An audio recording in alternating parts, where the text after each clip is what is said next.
So mga katrabaho, balik tayo sa ating pagbablog, no? Naputol tayo kanina kasi may tinawag ako ng PM namin. So mga katrabaho, ito titignan na natin dito yung pinupormahan nila. So ayan.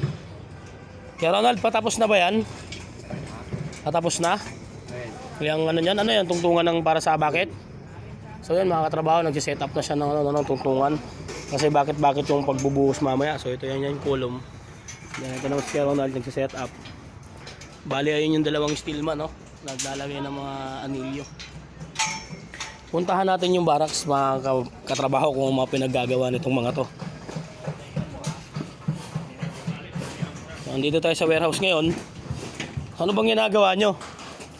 Guys, Food trip sana kasi dumating ka, tinago. kaso food trip daw, kaso tinago na lang nila yung pagkain. Kaso ayaw nila mamigay.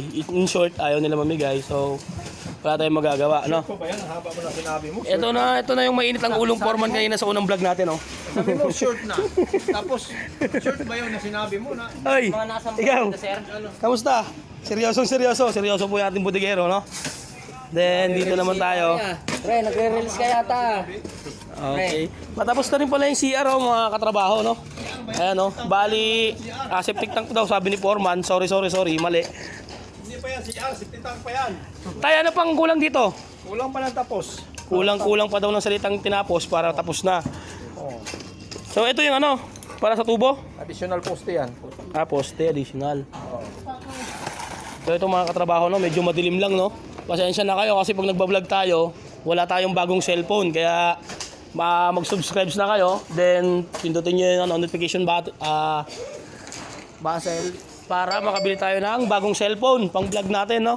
Mga katrabaho. So, yan, no? Sisipag na mga katrabaho. Anong oras na, nagtatrabaho pa rin sila. So, ito, yung mga gamit. Ayan, no? Madilim yung barracks, no? Ayan yung welder, oh. O, tao daw, tao.